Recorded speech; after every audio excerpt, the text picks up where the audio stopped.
இனி தொடர்ந்து இந்நேரத்திற்கான தலைப்புச் செய்திகளை பார்க்கலாம். முன்னாள் அமைச்சர் செங்கோட்டையனின் ஆதரவாளர்களான முன்னாள் எம்பி சத்யபாமா உட்பட 12 பேர் அதிமுகவில் இருந்து நீக்கம். அதிமுக பொதுச் செயலாளர் எடப்பாடி பழனிசாமி அதிரடி அறிவிப்பு.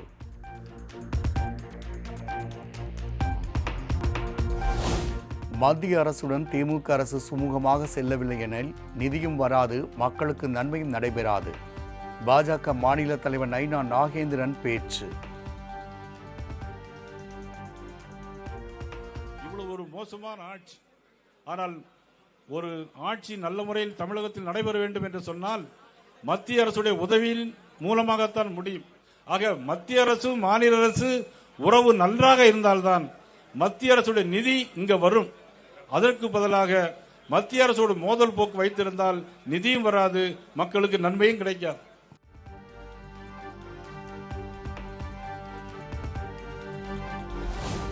மத்தியில் மோடி அரசு அமைந்துள்ள நிலையில் மாநிலத்தில் எடப்பாடி பழனிசாமி அரசு அமையும்.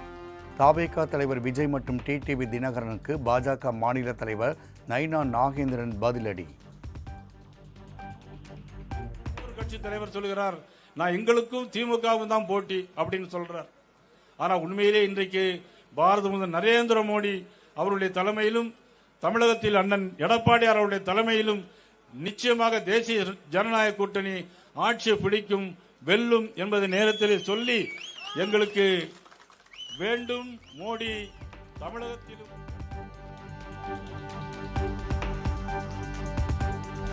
தேர்தல் ஆணையத்தின் விதிகளுக்கு உட்படவில்லை எனில் திமுகவின் அங்கீகாரத்திற்கு ஆபத்து ஏற்படும்.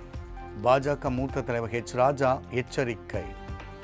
தேர்தல் கமிஷனுடைய விதிமுறைகளுக்கு உட்பட்டு நடப்போம்னு சொல்லி அஃபிடவிட் கொடுத்து தான் திமுக ரெகக்னிஷனே வாங்கியிருக்கீங்க. அதை மீறுவீர்களேயானால் உங்கள் registration will be in danger. புரிஞ்சு முதலமைச்சர் பேசட்டும்.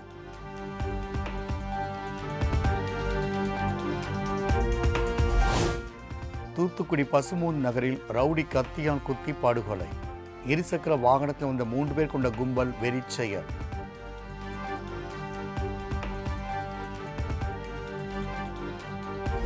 பீகாரில் அமைதியாக நடந்து முடிந்த சட்டமன்ற தேர்தலுக்கான முதற்கட்ட வாக்குப்பதிவு. இதுவரை இல்லாத வகையில் 64.66% வாக்குகள் பதிவாகியுள்ளதாக இந்திய தேர்தல் ஆணையம் தகவல்.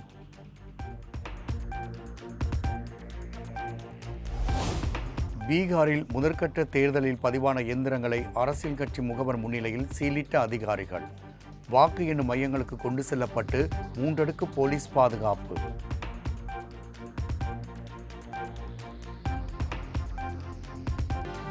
தமிழ்நாட்டில் மேற்கொள்ளப்பட்டு வரும் வாக்காளர் பட்டியல் சிறப்பு தீவிர திருத்தத்திற்கு எதிராக திமுக கூட்டணி ஆர்ப்பாட்டம் அறிவிப்பு. வருகிற 11ஆம் தேதி ஆர்ப்பாட்டம் நடைபெறும் என திமுக தலைமையிலான மதச்சார்பற்ற முற்போக்கு கூட்டணி கட்சிகளின் தலைவர்கள் கூட்டறிக்கை.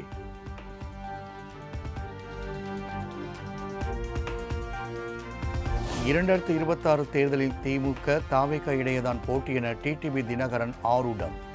அமமுக இல்லாமல் எந்த கூட்டணியாலும் ஆட்சி அமைக்க முடியாது என திட்டவட்டம். தன்னை கட்சியிலிருந்து நீக்கிய பிறகு இபிஎஸ்க்கு உள்ள பயத்தால் கோடநாடு பங்களாவில் ஆதாரங்கள் இருப்பதாக தேடிச் சென்றதால் கொலை நடந்தது. போயஸ் தோட்ட இல்லத்திலிருந்த இபிஎஸ்க்கு எதிரான ஆதாரங்களை தானும் மருத்துவர் வெங்கடேஸ்வரனும் படித்து கிழித்து விட்டதாக டிடிவி பரபரப்பு தகவல்.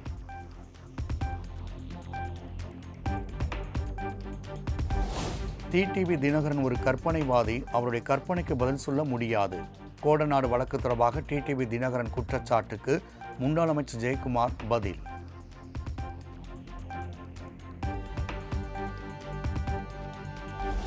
எடப்பாடி பழனிசாமிக்கு தலைமை பண்பு இல்லாததால் அதிமுகவின் நிர்வாகிகள் பிரிந்து செல்வதாக டிடிவி குற்றச்சாட்டு.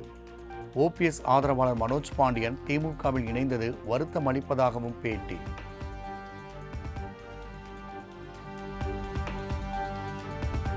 பொதுக்கூட்டங்கள் பரப்புரை நடத்த நிபந்தனைகளோடு அனுமதி வழங்கப்படும். கூட்டங்களில் பங்கேற்போரின் எண்ணிக்கைக்கு ஏற்ப காப்பு தொகை செலுத்த வேண்டும் என அனைத்து கட்சி கூட்டத்தில் அரசு தரப்பில் பரிந்துரை.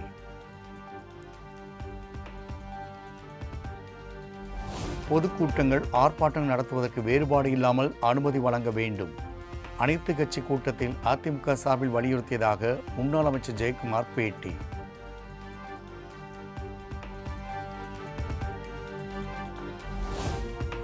என் அரசியல் வாழ்வில் நான் செய்த தவறு அன்புமணியை மத்திய அமைச்சராக்கியதுதான். பாமக தலைவராக அன்புமணி நியமித்து 2வது முறையாக தவறிழைத்து விட்டதாகவும் பாமக நிறுவனர் ராமதாஸ் பேட்டி.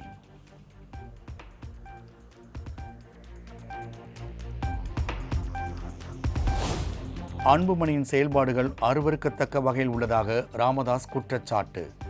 பாமகவில் பிளவு இருக்கிறது என மற்றவர்கள் நினைக்கும் வகையில் அன்புமணி செயல்படுவதாகவும் காட்டம்.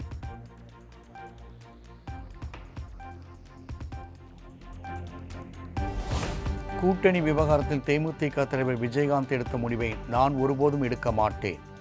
யார் சொன்னாலும் நம்ப வேண்டாம், நாங்கள் தனித்துத்தான் போட்டியிடுவோம் என சீமான் திட்டவட்டம்.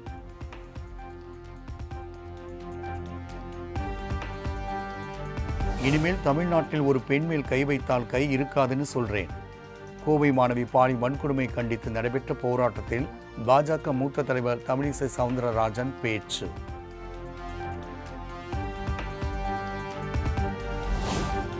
பாடல்களின் உரிமையை தயாரிப்பாளர்களிடம் எப்போதும் வழங்கியது கிடையாது. சென்னை உயர்நீதிமன்றத்தில் இசையமைப்பாளர் இளையராஜா தரப்பில் திட்டவட்டம்.